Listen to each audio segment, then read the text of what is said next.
Hello dear friends. तो वर्तमान में हमारे प्यारे से भारत में 28 राज्य और 8 केंद्र शासित प्रदेश हैं। इतना तो आप लोग जानते ही हैं। लेकिन अगर आप लोगों को यह क्लियर कर दिया जाए कि भाई साहब, भूटान जैसा देश जो कि आने वाले समय में भारत का 29वां राज्य बनने वाला है, तो कैसा लगेगा? क्या आप लोग इस बात को लेकर के एग्री हो पाओगे कि भूटान तो एक देश है, वर्तमान में तो भारत का राज्य बनने के लिए मजबूर होना पड़ रहा है? ऐसा क्यों हो रहा है? सारी बातें आज आपको क्लियर करने वाला हूं, और हो सके तो बहुत जल्दी ये 29वें राज्य के रूप में भारत में आपको देखने को मिलेगा, बहुत जल्दी। ऐसा क्यों होने वाला है? सारे डाउट, सारे आप लोगों के माइंड में जो भी यानी सस्पेंस चल रहे हैं, सारे के सारे सस्पेंस आज आप लोगों को इस सेशन के माध्यम से क्लियर होने वाले हैं। तो नमस्कार साथियों, स्वागत है आप सभी का दीप्त सिंह एकदम ही इंदौर के ऑनलाइन प्लेटफॉर्म पर। मैं संतोष वर्मा। स्टार्ट करते हैं अपने आज के इस सेशन को। भूटान बना भारत का 29वां राज्य, बहुत जल्दी बनने वाला है भाई साहब, बहुत जल्दी बनने वाला है।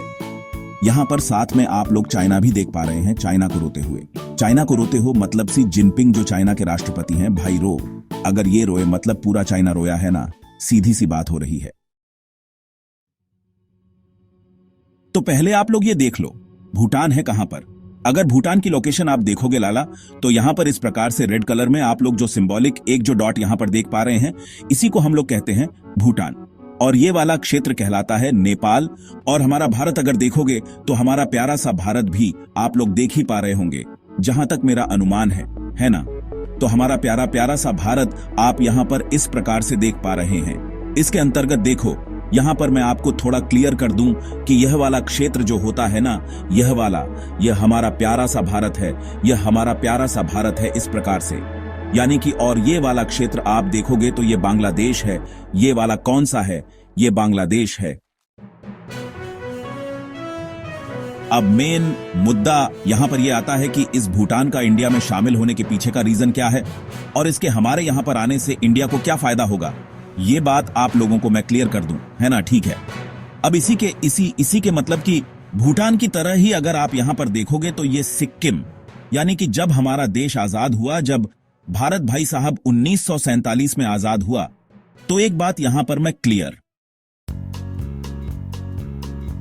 अच्छा, जब 1947 में भारत और पाकिस्तान आजाद हुए, अलग अलग हुए, उस समय सिक्किम और भूटान इन दोनों ने एक डिमांड यहां पर रखी थी। इन दोनों ने क्या डिमांड रखी थी, मैं वो भी आपको क्लियर करूंगा। लेकिन सिक्किम को हम लोगों ने सहयोगी राज्य के रूप में इंडिया में मिलाया था। उसके बाद में पूर्ण राज्य का दर्जा हमने सिक्किम को दे दिया था।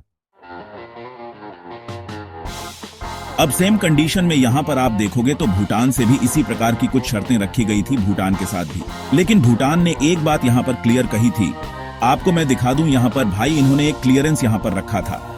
जब भूटान से एक डेलीगेट्स हमारे इंडिया आए थे, उस समय नेहरू जब प्रधानमंत्री थे, उस समय इन्होंने यहां पर कुछ बातें रखी थी कि भूटान को एक्चुअली आप भारत में उन रियासतों की तरह नहीं ट्रीट करेंगे जो रियासतें आपके यहां पर मिली हुई है। यानी कि हम लोग जानते हैं कि आजादी के पहले अगर आप देखोगे तो हमारे इंडिया में 565 रियासतें पाई जाती थी। उस प्रकार से अगर देखा जाए तो भूटान ने यह कहा था कि भाई साहब, आप एक्चुअली हमें एक देश के रूप में मानेंगे, लेकिन हमें उन रियासतों के रूप में आप ट्रीट नहीं करेंगे जो आपके यहां पर मिली हुई है। एक बात ठीक है।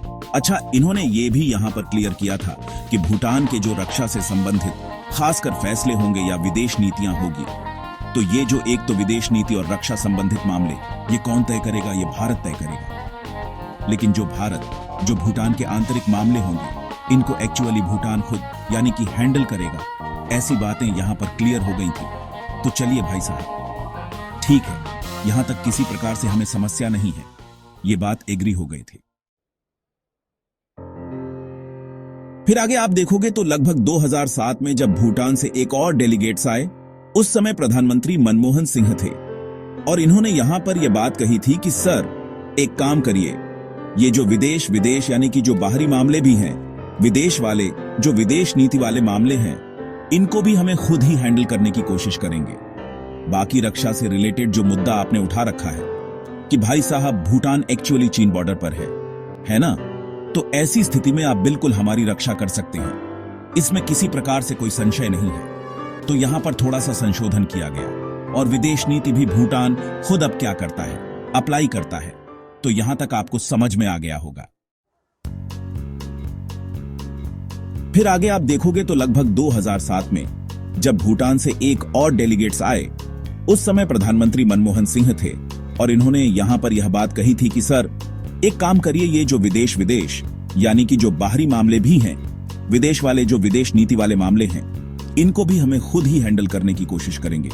बाकी रक्षा से रिलेटेड जो मुद्दा आपने उठा रखा है कि भाई साहब भूटान एक्चुअली चाइना बॉर्डर पर है ना, तो ऐसी स्थिति में आप बिल्कुल हमारी रक्षा कर सकते हैं, इसमें किसी प्रकार से कोई संशय नहीं है। तो यहां पर थोड़ा सा संशोधन किया गया और विदेश नीति भी भूटान खुद अब क्या करता है, अप्लाई करता है। तो यहां तक आपको समझ में आ गया होगा। अब एक मैटर आप ये भी देखोगे कि जब 2014 में प्रधानमंत्री मोदी जी बने, उस समय प्रधानमंत्री मोदी जी ने सबसे पहले यात्रा कहां की? कि भूटान की। अच्छा, मोदी जी या फिर वर्तमान गवर्नमेंट हमारे इंडिया की ऑलवेज विश्व स्तर पर भी भूटान का हमेशा सपोर्ट करता हुआ नजर आता है। भारत और भूटान भी भरसक प्रशंसा करता है। विश्व स्तर पर या विश्व के उन तमाम मंचों पर भारत की खूब प्रशंसा करता है, क्योंकि भूटान में जितने भी खास करके बिजली, जितने भी खास करके जल विद्युत परियोजनाएं हैं, जल विद्युत परियोजनाओं से जो कलेक्शन होता है, क्योंकि जल विद्युत परियोजनाओं से जितनी बिजली बनती है उसे भारत खरीदता है।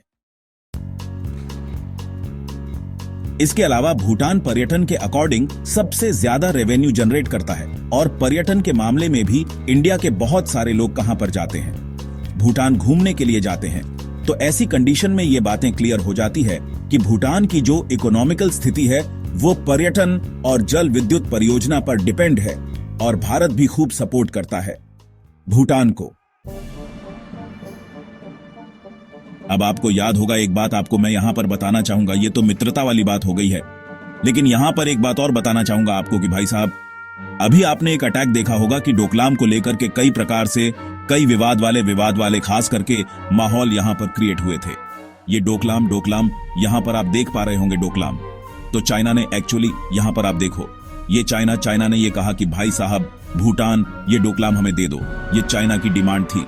रीजन, अगर चाइना इस डोकलाम पर अपना कब्जा स्थापित कर लेता है तो यहां पर आप देख पा रहे हो कि सिक्किम वाला क्षेत्र, यहां पर इतना ये सिक्किम वाला क्षेत्र पड़ता है। अगर चाइना यहां आकर बैठ जाता है भाई साहब, अगर चाइना यहां पर आकर बैठ जाता है तो एक्चुअली वो सोचता है कि ये जो सिलीगुड़ी कॉरिडोर है ना, जो चिकन नेक है, इसको मैं किसी ना किसी प्रकार से ब्रेक कर सकता हूं या फिर इंडिया पर एक प्रकार से प्रेशर कायम कर सकता हूं, ऐसा चाइना का मानना है। एंड सेकंड थॉट ये भी आती है कि चाइना को इस बात की टेंशन भी है कि अगर भूटान जैसा देश चाइना में एक राज्य के रूप में अगर शामिल हो जाता है तो पूरे एरिया पर यहां पर इंडियन आर्मी एस्टेब्लिशमेंट हो जाएगी।